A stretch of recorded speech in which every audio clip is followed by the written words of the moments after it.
Hi, I'm Kaytlyn, And I'm Brianna. and welcome to the Readers Clubhouse, where we revisit our childhood favorite content. Brianna, I have a question for you. Yes, Caitlin. In the event of your untimely demise, or your timely demise, I don't know. Depends on how things go. Yeah. What do you want me to do with the things that you have written? I've honestly never thought about this before. I'm glad. I it's so hard because I've never actually like published anything or have I have a bunch of like partially done works, I guess, and everything. And I'm like, since they're partially done, I'd probably have you just get rid of them. If I ever Okay. published something though, or got like actually where I was published and was producing things, it might change a little bit, but I haven't. So at this point, I'd probably have you get rid of what was left or Mm, what I had at the time. okay. Noted. Yeah. Fair. Um, I mean, honestly, I I am a slightly self-published person. I published two short stories Hmm. a bazillion years ago. Please don't Yes, name you drop have a them. You copy. have copies of them. It's very kind. I actually occasionally think about them and rewrite them in my head as I'm thinking about them. Because I'm a different person than I was. What that would have been 2016, 2017 when I published them or something. Wow. Yeah. So, yeah, but I mean, obviously they never took off. Here I am. And that's okay because I don't want them to have You were a taken off. college student at the time. I was hoping to make it big in the world with my writing, and then God was like, "Nope, just kidding." Anyway, yeah. So I think, especially this would all depend on us being published authors that are relatively, even mildly well known. Jane Yeah. Austen, who we're talking about again, Yeah. popular author even in her day, and then definitely post her day has gotten wildly, like, incredibly popular. Um, I definitely think my personal writings, aka my journals, Mm. burn them.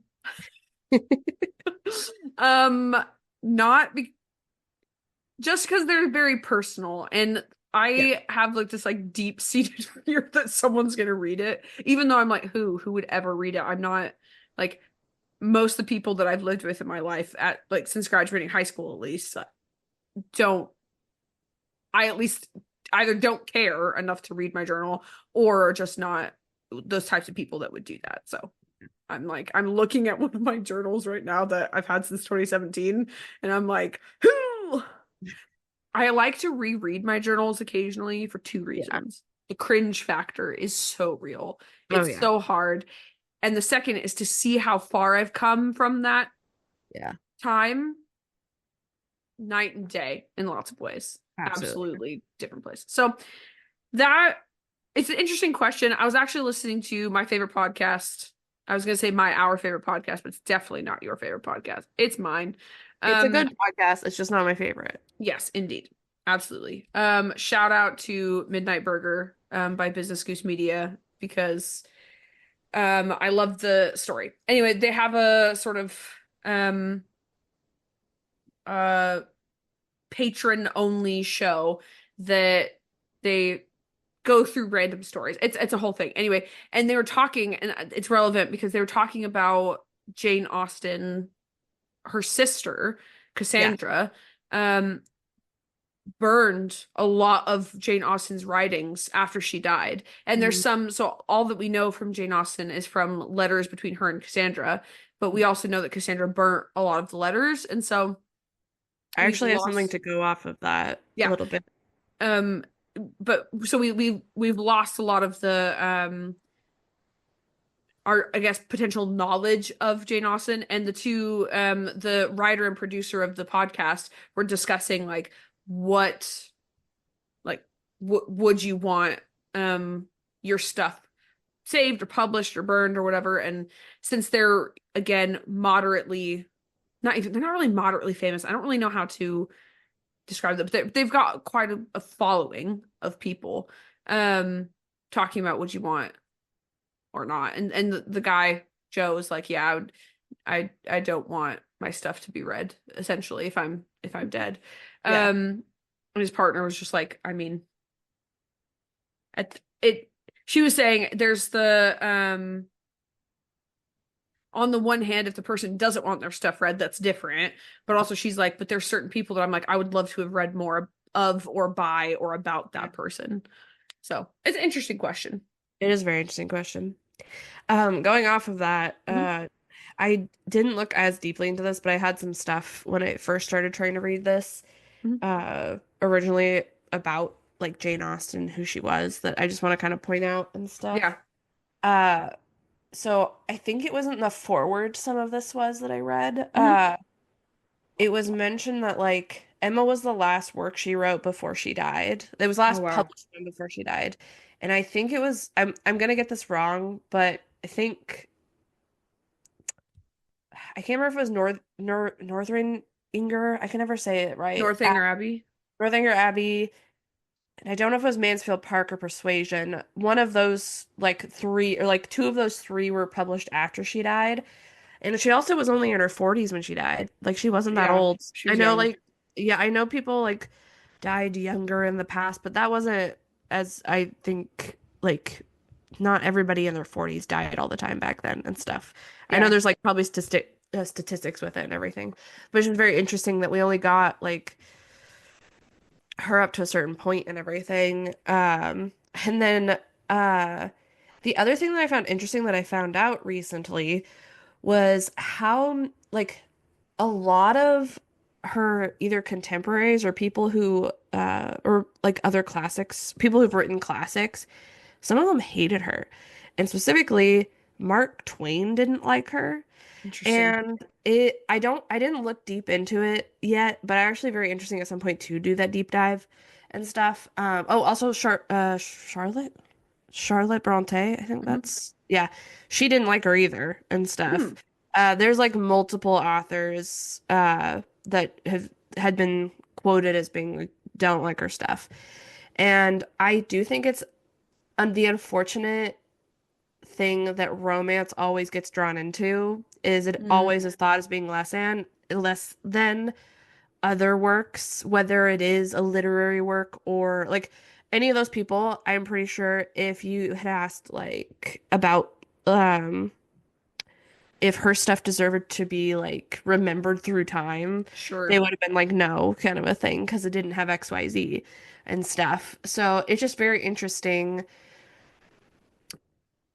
It's so interesting to me how these people were like, yeah, no, don't like this lady's stuff and everything for whatever their different personal reasons were and everything. But some of her, like her stuff, I feel like in a lot of ways is more timeless than some of those people that didn't like her stuff. Like, I'm gonna be honest, her stuff is way more timeless than Mark Twain's stuff. Mhm. Obviously, his stuff is still talked about. People still bring it up. But the thing is, not as many people can connect with his characters because of the time and place it was written in and everything, uh, especially that point in America's history and stuff. Hmm. And then I haven't really read much of the Bronte stuff of either sister, so like the only thing I know is it's usually dark and stuff. Yeah.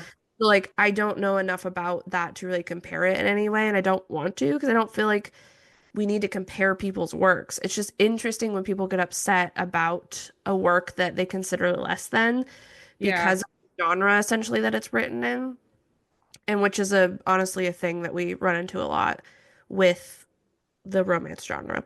So I just Yeah. thought that was super interesting. I don't have anything again in depth too much about the stats with this, but like this was in written in the 1840s, and like most of her stuff was written pre that, and then the last two books that came out from her were released after that, after she'd passed and everything. So very Okay. interesting. I was trying to think in my Yeah, head of because you're saying the Bronte sisters, and I'm like, I know that, but what did they Jane write? Jane Eyre Jane was Eyre. one. Jane Eyre, thank you. I Yeah. always say the name wrong.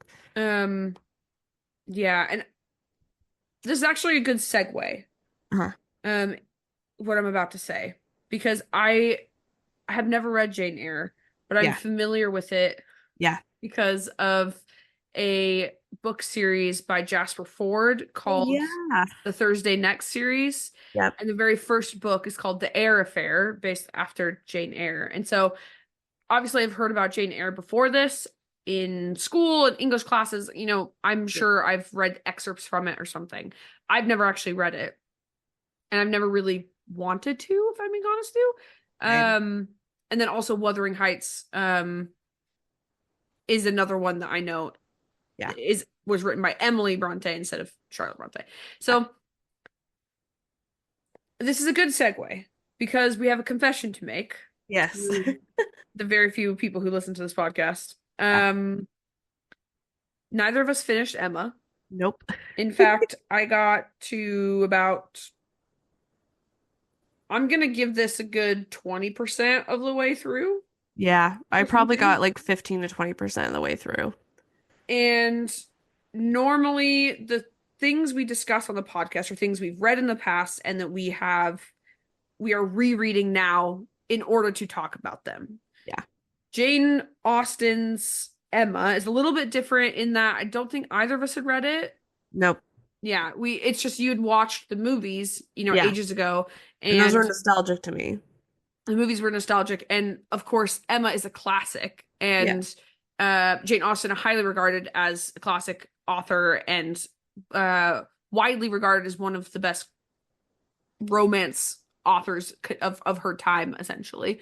Um, and so we wanted to read it, and the goal was to read the whole book and discuss it. Yeah. However, womp womp, we Womp didn't womp. do that. Yeah. Um, so instead, I I think you have some thoughts. I actually took some notes on the chapters that I did read, and I want to Yeah. kind of talk about them and share about them. Um, and then I think we should also maybe talk a bit about what made this so hard for us to finish. Yeah. And maybe talk about what we might do going forward a bit differently. Yeah. Absolutely. Um, so I'll start.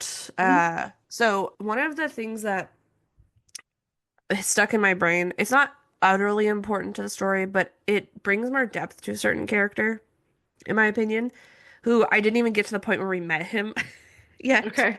and stuff. It just the beginning fleshed out some things about his parents, and it really like made a lot of things make sense about why he was the way he was. And that was Frank Churchill's parents.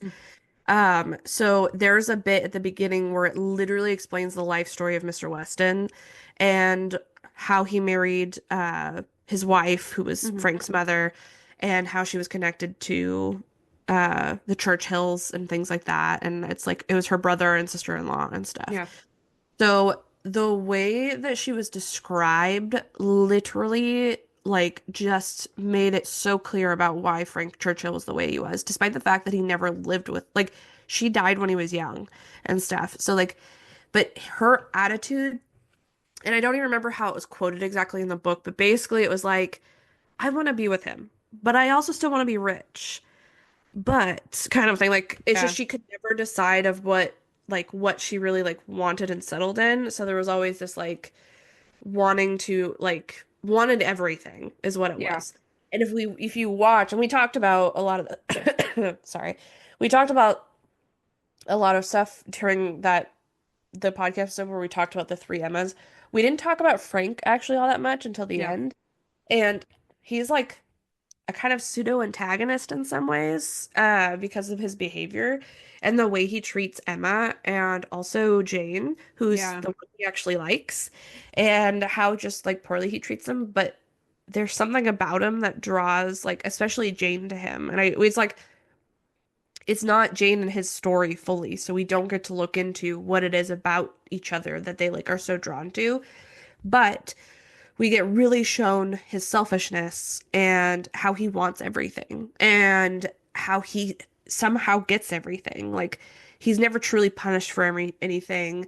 His father constantly is like, "Yeah, we love him." And they were like he was upset like his father and Miss Taylor slash new Mrs. Weston were upset about the way he treated Emma, but they never would disown him. Like Yeah.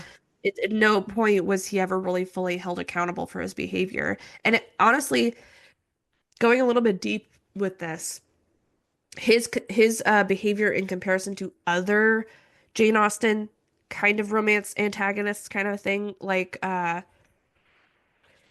can't remember any of their names right now, but if anybody watches Sense and Sensibility, you know about the guy with the second sister and everything, and the way he loved her and left her and stuff like that. Mm, Also, he got another girl pregnant, I think, at some point. A bunch of other stuff. And then also the one soldier dude in Pride and Prejudice, whose name I can't remember either right now. And just I the way can't he either. behaved. Yeah. So like Frank Churchill's behavior in comparison to those other kind of like romantic antagonists in a lot of ways is way better. Like he's just a little Yeah. manipulative and stuff and just wants what he wants. But those other ones actually like did wrong by the women that were involved with. And he did in a lot of ways do wrong by Emma, but it was never like fully malicious or like truly utterly hurtful kind of a thing and stuff.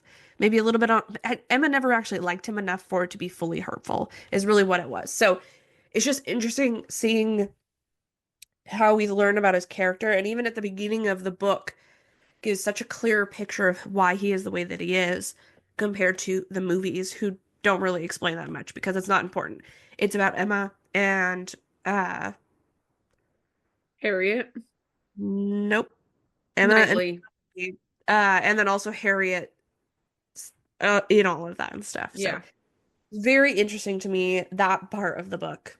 Um I got basically I think I was like a little bit before probably the Christmas bit is my assumption for where I got. Like I was really close to it.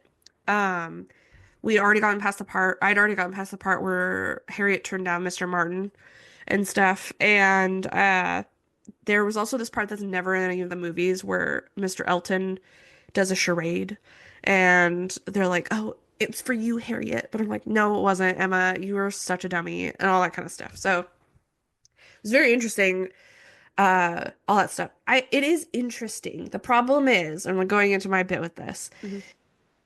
I I'm used to reading more snappier books and stuff. Like, I'm gonna be honest, when I had to be in high school, reading Shakespeare, any of that kind of stuff, if it wasn't in a form that grabbed my attention, which is like a movie or something like that, or somebody was like acting it out or whatever, it just was not grabbing my attention. And you can blame that on modern media. I'm not gonna say no.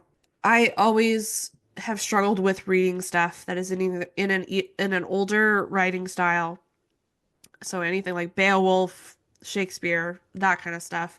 And yes, Jane Austen's isn't quite to that degree, but there's like so much extra to it sometimes and so many little layers to it that I'm just like, can we get to the point and everything and stuff? And there's nothing, the thing is, I do want to emphasize with people, and I see this Discord all the time on places like Book Talk or any of the other book slash social media bits, is like people acting superior because they've read literature, all that kind of stuff, and other people are like, you are terrible because you're putting us down and everything. And it's not about any of that, and I don't think anybody sometimes realizes it, is they just like to be right about something. Is books are read, books are generally, especially fiction books, clarify fiction books. And that's the fiction is the umbrella over the other genres Mhm. of like romance, sci-fi, mystery, any of that other stuff under. It's fiction. So the fiction genre, which Jane Austen is under, is meant to be enjoyed by the people that are reading it. It was specifically, those were written for people who were born over 200 and something years ago. If that isn't, it may not be 200, but something like that. Like it was a couple hundred years ago. So it was written in a way that people at that time were able to consume it. In a lot of ways, our media has like adjusted things, like the movies. Love the movies. I love watching the movies and stuff. And they do sometimes have some like older kind of language in it, but there's like visuals to pull you in. Really famous one that we all know and love from the 2005 Pride and Prejudice is the Darcy hand clench bit and everything. And I have no idea if that's in the book or not, but just that visual cue, like it pulls you in, sucks you in. And the unfortunate thing is because the books that I've read growing up reading and everything, that stuff doesn't catch me in the same way. And some people would be like, "Oh, what's this world coming to?" kind of thing. I'm like, no, because at some point that was literally only 200 something years in the timeline of humanity. Like there's been people have been writing for centuries. And like I can't say when the first sign of writing was found in history and everything like that. I'm not going to try to go into that. But like writing changes over and over and over again. People learn over and over again what is they like to read or they don't or that kind of thing. Things become popular. Like Charles Dickens wasn't really that popular during the era that he was actually writing in and stuff. And he was at different points, but like a lot of those people who are writing the classics weren't actually popular during the time that they were being written, which is weird because it was written for that time and everything, and it gets kind of put on a pedestal later, like decades or even further down the line and stuff. And it's just interesting to me, the debate that people have about like this, that, and the other thing. So for me, I love the movies. Love, love, love them. I love all the Jane Austen movies. I have different feelings about all of them. Gwyneth Paltrow. But I love watching just the expression people, like the way people express Austen's stories in these different forms and stuff. And unfortunately, just reading it on the page doesn't get me as much. And maybe I could maybe blame it a little bit on the fact that I've consumed 95% of Austen like stories via visual media because I've watched I think almost all of the stuff at different points, like all of her different stories in that way. And so it's just like hard for me to go back to the written word with some of it because I didn't have that foundation and everything. The other thing I'm gonna blame a little bit, I should have listened to this in audiobook form. That was another my bad kind of a thing. I have realized I have a little bit more patience for longer form stuff or like those kinds of things. Like recently you recommended a book. It was good. I honestly in comparison would enjoyed that reading and listening to that more than I did trying to read Emma. But I am able to have a little bit more patience and give myself a little bit more time and not get dragged down of like I don't want to pick that up, that physical book that I have that's taunting me right there and stuff. And so I feel like if I'd done audiobook form, I would have been able to get through it a little bit more timely. And I think that would have been a better route for me to have gone if I wanted to actually finish this because my attention span is a little bit more engaged with audiobook when it is a different story than what like kind of grabs me and stuff. So that's my bad. And I just didn't want to read a version that was so different from you that I was like, hopefully, I don't know if we could find the right version or whatever, how many different versions of audiobook are there. So just didn't really think about it and stuff. So those are some of my thoughts from what little I did read and also my thoughts about why I wasn't able to finish it and stuff. Back to you, Caitlin. Yeah, I mean, a couple of things. I also got to the point where Isabella and the family had arrived for Christmas, but I didn't get to the Christmas scene. Yeah. That is pretty common one. There's two scenes I wanted to sort of make note of. There's one scene at the beginning where Knightley and Mrs. Weston are having a conversation, and we talked about this Yeah. um briefly. There's two quotes from there that I wanted to just that I made note of because I found really interesting. So it says Emma is spoiled by being the cleverest of her family. And I think especially obviously being written by a woman in her time, like the 1800s, and I think it's cool that Emma was considered a very clever woman and that her intelligence was a good thing to a degree. It was also just we talked about this last time, you don't balance with like intelligence with wisdom, you get a problem. Basically, Yeah. you have to have kind of both in some degree. Otherwise, your intelligence is kind of pointless, and your wisdom is not actually wise. Um, so I thought that was really interesting. Also, talking about her mother because we don't know anything about her mother from the movies. We just know that her mother died, Yep. and I found it really interesting that he said in her mother, she lost the only person able to cope with her. She inherits her mother's talents and must have been under subjection to her.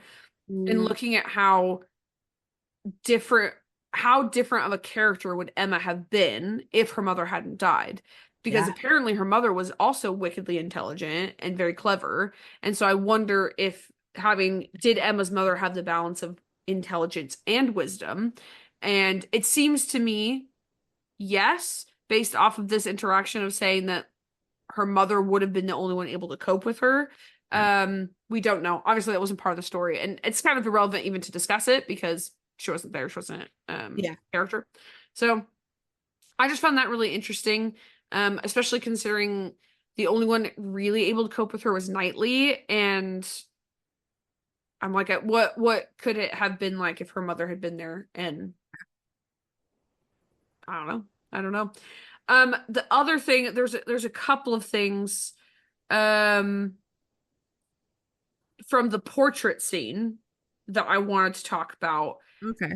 So, talking about Emma says she was not much deceived as to her own skill, either as an artist or musician, but she was not unwilling to have others deceived or sorry to know her reputation for accomplishment often higher than it deserved. And thinking about that of she's aware of her own skill. She's aware of how mediocre she is at art and at music, but she's perfectly fine with other people being convinced she's better at it than she actually is. And I thought, in particular, looking at a scene in the movies where Emma and Jane sort of compete without competing at playing the piano, and everybody's like, oh my gosh, Jane Fairfax is so good at playing piano, she's so musically talented. And then Knightley is like singing with her, and there's just this moment, and you can tell in all the movies Emma gets a bit tense because her arena is being like stepped into, her toes are being stepped on, even Yeah. though, and it's again the reason she doesn't like Jane. They're being compared together, and everybody's saying all these wonderful things about Jane. So Emma's got a little bit of a complex where Jane is concerned. Yeah. So I thought that was really interesting.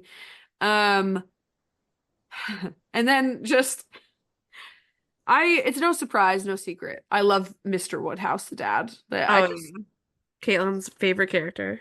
he's just in a lot of ways actually really relatable for me. Sort of a curmudgeonly old man who just likes his comfort and doesn't really want things to change. And granted, Yeah. I'm generally like a positive, optimistic person. Like, people will say to me, "Wow, you smile all the time," and I'm like, "Haha, you don't know my inner thoughts."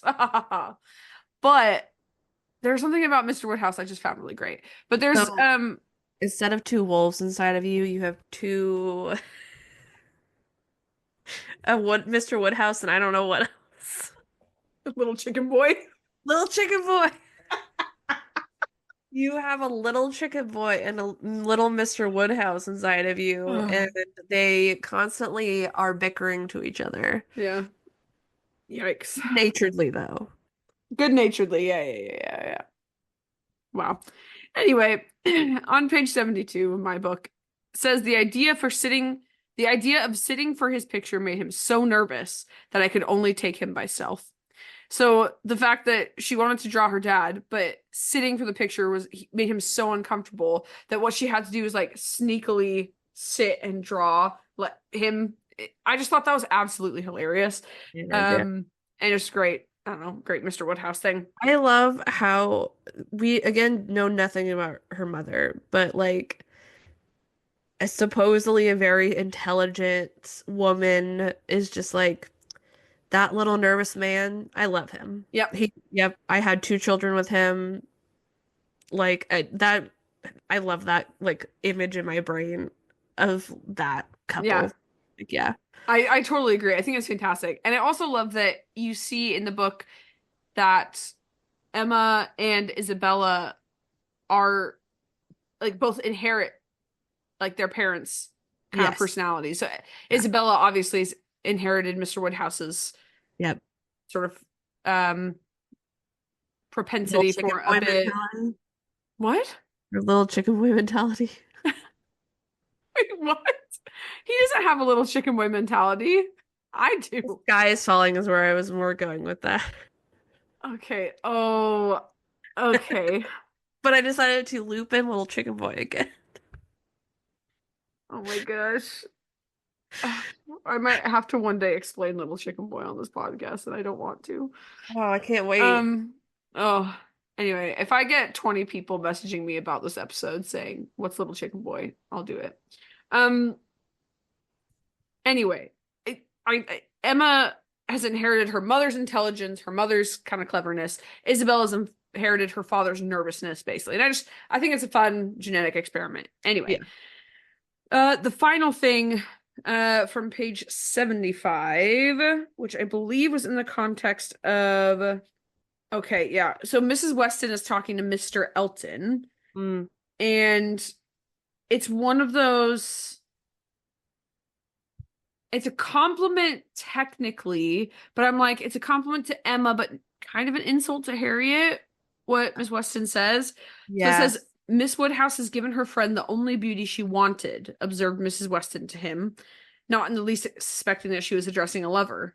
The expression of the eye is most correct, but Miss Smith has not those eyebrows and eyelashes. It is the fault of her face that she has them not. And so it was interesting. And then there's also like Mr. Knightley says you've made her too tall, and Emma knew that Oh, she yeah. had but would not own it. And Mr. Elton warmly added, "Oh no, certainly not too tall, not in the least too tall. Consider she's sitting down, which naturally presents a different, which in short gives exactly the idea, and the proportions must be preserved, you know. Proportions, foreshortening. Oh no, it gives one exactly the idea of such a height of as Miss Smith's. Exactly so indeed." And just seeing Miss Weston sort of, it's not a correction, it's a Yep. comment that is a slight critique, but not quite. Um, and she's sort of dancing around it. Knightley just goes, "You made her too tall." Yeah. He's just blunt off the cuff, like this is the fact. And Emma's like, "Yeah, I know I did, but I'm not gonna say anything about it." And Yeah. then Elton is just like, "No, she did not. She is the blah, blah, blah, blah, blah." Just because he's trying to woo Emma. I'm just Yeah. like, bro, get over it. So Yeah. just those things I was making a note of. I got like another 50 pages in after this, but I Yeah. hadn't really taken any notes on anything in that. So the reason I didn't finish it is because similarly to you, I've read stuff with a bit more modern English take. And I actually really enjoyed in high school reading things like Shakespeare. Beowulf was actually one of my favorite things to read when I was in school. Okay. Um, which is so random to remember, but I actually really enjoyed it. Yeah. Um, and it's not because I'm any sort of intellectual literary brain type person.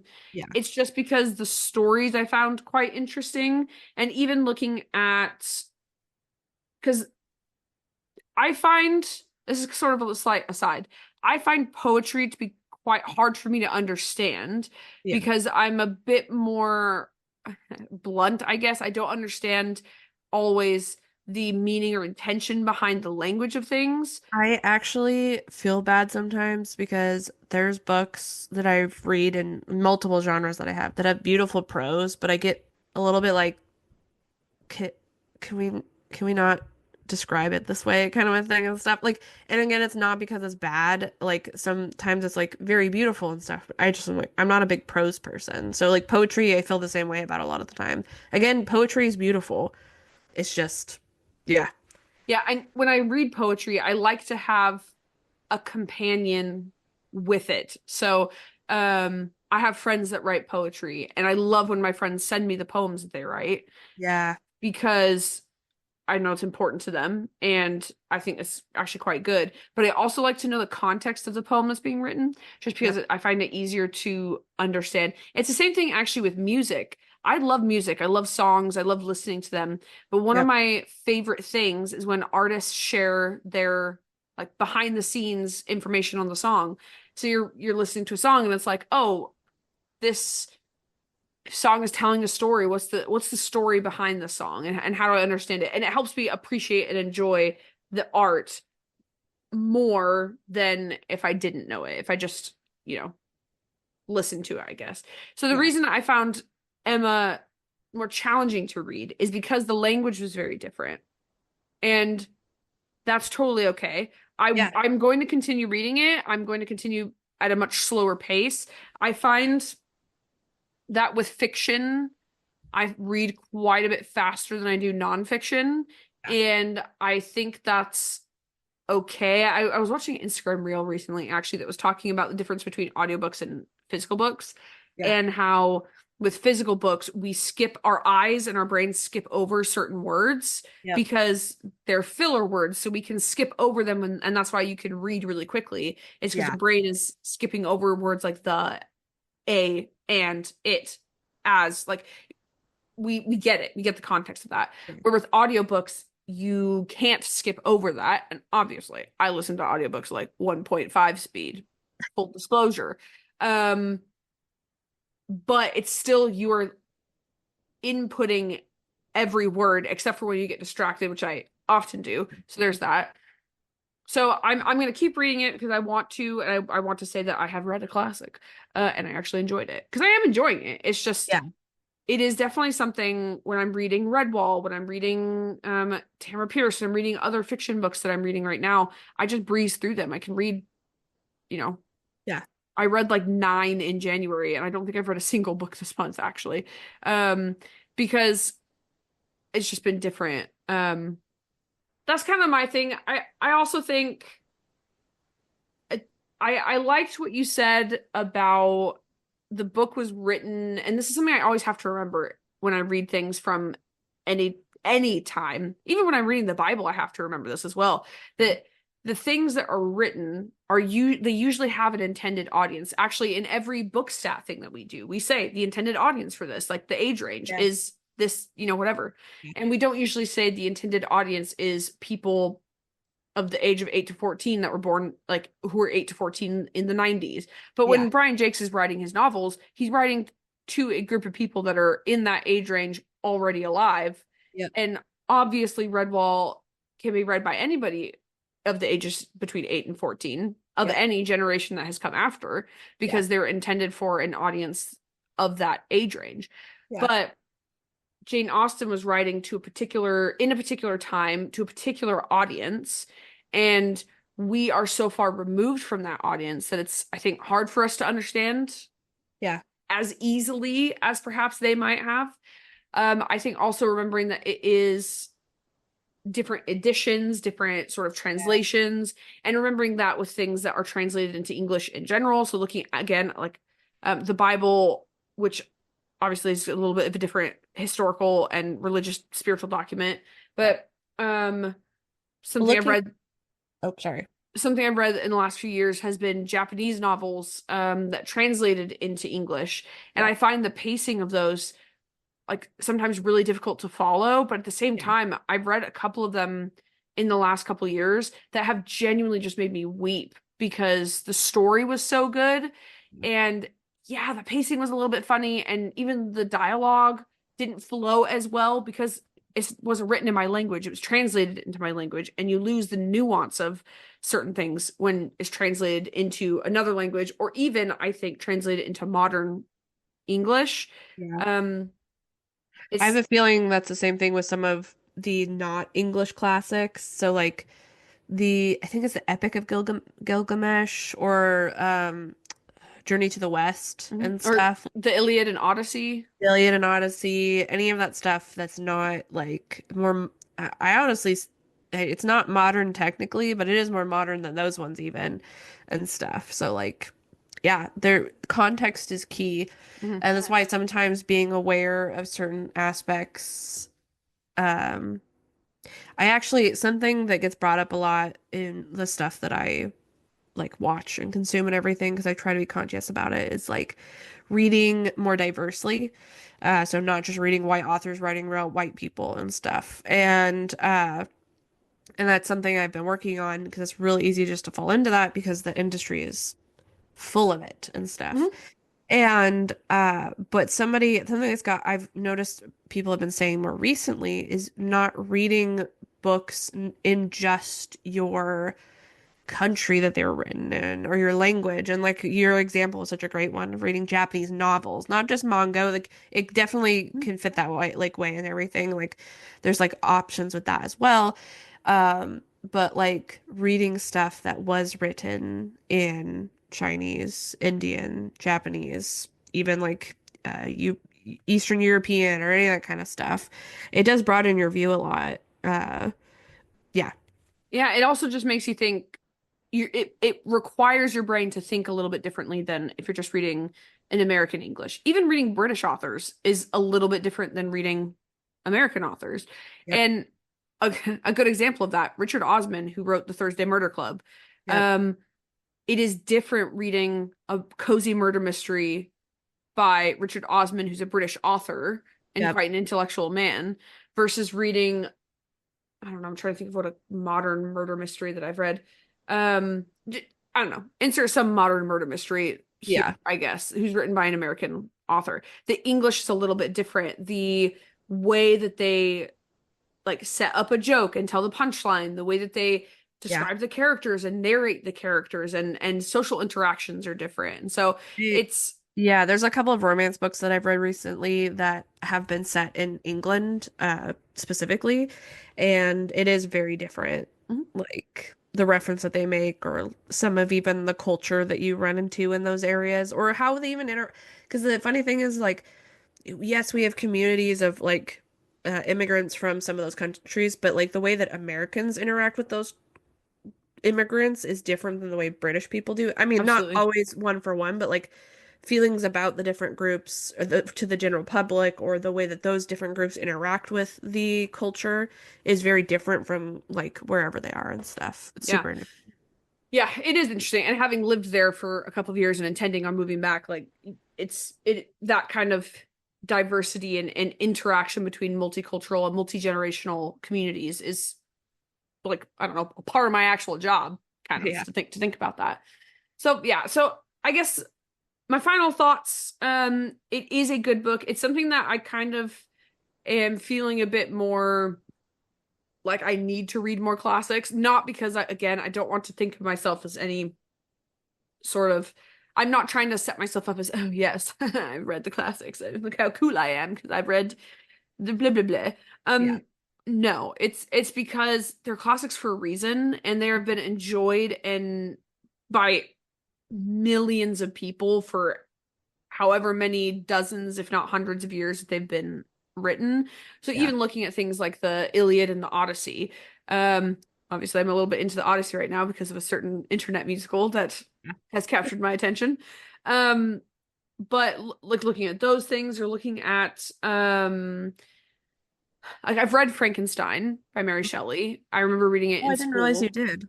Yeah, that's actually we could maybe do something on that at some point. Add that to the list. But yeah, so I read it in school, possibly college, might have been college. And I remember enjoying it. It's a little bit more morbid than I Yeah. tend to read, obvious for obvious reasons. But Yeah. so it's something that I kind of maybe should make a goal of for this year, or maybe even just the next couple of years, is to read more classics. Yeah. So my goals this year actually talk about reading goals for a brief moment. Yeah. You know, we have the Goodreads, Storygraph, Fable, whatever sort of book Yeah. tracking app or equipment that you use. My goal is to read 100 books, and I want 12 of those to be nonfiction Yeah. because I don't read a lot of nonfiction just naturally. And for me, they're probably going to be Christian fiction because, or, sorry, Christian nonfiction because it's just stuff I'm on my list that I'm trying to read or get through. Yeah. I'm also trying to read more diversely, both American authors, so reading more. I've got a couple of Black or Hispanic authors, specifically actually that have written non-Christian books, Yeah. that I've are on my list and I want to read because I again, it's perspective. It's helpful to have other people's perspective on things. Yeah. Um, Especially in fantasy slash sci-fi. well, yes, I'm talking specifically in non-fiction. Oh, and nonfiction. Sorry. Yeah. Yeah, that's okay. I mean, you're totally right, but it's helpful to have different like perspectives in all of the genres In essentially. every genre, you're right. Yeah. And so it's also a goal of mine to read more stuff that like has come out of Japan just because again, I've actually read quite a bit of Japanese novels recently. Yeah. Again, last couple of years just because you read one and suddenly the algorithm is like, "Oh, well you like this then." Yeah. Which Like, again, fantastic. I've loved some of them. I haven't loved all of them. I've loved some of them. yeah. Um, yeah, and so I think maybe my goal this year is to finish Emma, and you know, it might be a year-long endeavor. It probably won't. It'll probably take me maybe a month or two. Just That is because, actually that's a big thing is like part of my brain is like I don't want to take that long. But then I'm also like, but that's okay if it takes that long. yeah. Like there's plenty of people that only get through like 3 books a year because it takes them a while, whether it's their lifestyle or just the way their brain works, that kind of a thing. And I definitely need to get better about being like, it's okay if I only read like a chapter a week or something like that and stuff. You Like don't I'm have something to read 400 books in a year, Brianna. Yeah, that's true. I think honestly, You let's don't be have to. honest. I don't have to. I'm completely And aware I'm not gonna let do me this. rephrase that. You shouldn't. I mean, I think it was a, let's be honest, a Coping lifeline. mechanism? It was a coping mechanism for Yes. my life at the through this last year. So 100%. I actually am currently, so my current goal that I've got set up is 50 books. Do you want to know how many I've read already? Do Slash, I? do you want to How? take a guess? I'm no, I don't want to take a guess, frankly. 39. I got a I've lot of, read 9. hey, you've read 9 or 30 less than I've read, listened to slash read. To be fair, I've not been listening to as many books recently. And And I've been also, like, fall down the audiobook rabbit hole. Like, I yeah. have so many, it's actually really helped me, like, read certain books that have been on my TBR for like almost a year now and stuff. I've actually been able to like get through them and stuff. So I I mean, love audiobooks now.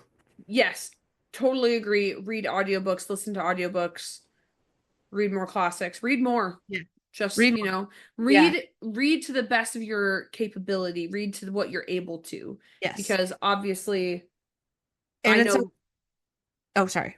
I know plenty of people that read if they read one book a year, that's great.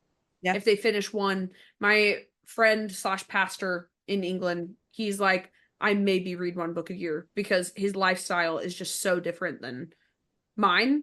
And I'm Yeah. like, I read 80 AO last Yeah. year or something. I might have read a little bit more than that. But it the nice thing about reading is that it isn't a competition. It Nope. is about what you're able to do. Yeah. And if you are blind and you want to like you have to listen to audiobooks, that's great. If you just find reading to really be tiring for your eyes or whatever, listen to audiobooks. If Yeah. you're dyslexic or have some other visual like thing that makes reading difficult for you, audiobooks are a really great way to Yeah. do things. If you're just not a reader, that's okay. I do. I was gonna say what I was gonna say before is like it's Hmm. okay to interact with those stories in other forms too. That's like Hmm. why I love Emma the movie. Yeah. Like love Jane Austen movies. There's other like classics that I've watched in movie form that I Yeah. cannot remember now off the top of my head. But like it's Young okay. Frankenstein. Young Frankenstein. We should do watch that and then try to read Frankenstein. Watch Young Frankenstein and try to Yeah. read regular Frankenstein? Yes. Okay. That would be an experience. I read it in high school and I remember that because we did a video where I was Dr. Frankenstein and we were working on it was some sort of like video project or whatever like you had to do in the olden Gosh. days. And Yeah. we one of the girls I was doing it with her one of her relatives, her mom, or I can't exactly remember, lived on a cranberry bog and it was off Uh, season, so the bog was like empty. And so yeah. we filmed in a couple of places where I was just like in scrubs digging in a ditch because I'm like digging up body parts basically. And I've got like a medical mask on, and I'm like wearing these big scrubs, and I've That's got all these like random implements, and it like anyway, that's a great. I love that. we can watch that. Just kidding. I Yeah. have no idea where I'd find that. You kidding me? Young Frankenstein? No, my Oh, no, video. you're My school project. yeah, your school project. That would I would love that. Talk about nostalgia. Yeah, yeah, that's Yeah. crazy. I did a couple of those. My favorite one, this is so off topic. My favorite one that we ever did was Much Ado About Nothing because Love, that's love, love, love, love. favorite Shakespeare, favorite adaptation is the Kenneth Yeah. Branagh one with Emma Yeah. Thompson. No, actually that's not true. I watched one with an all black cast that was done in Ooh. like one of the parks in New York. Oh, And it was like Shakespeare in the Park type thing. And it yeah. was an all black cast and they had some music to go with it as well. That Ooh, was the best version I've ever seen. yeah. Okay. No idea how I'd find that, but phenomenal. But I'll have to in look terms for it. of I'll look for it though, because I'd love to see that. it was so fun. They did such a good job. Um anyway, but we did when I was in high school, I always picked the religious like friar person to play in things. And You did. so of course I did. I mean, come on. Okay. I'm nothing if not consistent. Um So, yeah. yeah. Anyway, do you have any other Yeah. thoughts about Emma or about books or this kind of rambly random episode? What am I going to title this episode, Brianna? It's technically not about Emma. It's about a lot of stuff. What did you say? What was it that I said that you turned into an Emma pun? You could just do part two-ish, because it Emma is it. part two-ish. Confess It was a confessional. Emma full? No. confessionma confessionama Confessional. That confessional just sounds like a weird Final a Fantasy bad disease. guy Oh. or a disease, I don't know. I'll figure it out. which could be both. That should be a game. What final is this, a Final Fantasy bad guy or an actual disease? Wow. Okay. Random. If we ever do a Patreon, we'll do a There you go. Patreon exclusive where you find Final Fantasy bad guys and then diseases, and I have to guess because I've not Yeah. played many Final Fantasy games. Oh gosh. This is so dumb. We're going Been so getting off ideas. track. We're getting so off track. So yeah, I have nothing Anyway, else to add to finish out Emma. Uh okay. it was a very interesting. I don't think we should probably do it this way again, I'm gonna be honest, especially in regards to the podcast. It was a great experiment. Experima. It's- Experima. The yeah. experima has failed. Yeah, the experiment had failed. Um and wanted to be fully honest with people about Yeah. the fact that that happened, but we probably won't do this exactly again. I'd love to go over like movies still. Like I'd love to Oh, do absolutely. other Jane Austen stuff or like even Shakespeare plays in movies or whatever and stuff like that. But yeah, I don't think we're gonna do like we're gonna read this and then the classic and kind of a thing because we're really bad about like staying on point with stuff. Like I'm a mood reader. I cannot make a plan of like I am going to read these books because I will one of them will be a crutch in my plan and I won't be able to get past it a lot of the Yeah. time. Yeah. This was great, but definitely wouldn't do it this way again. Yeah.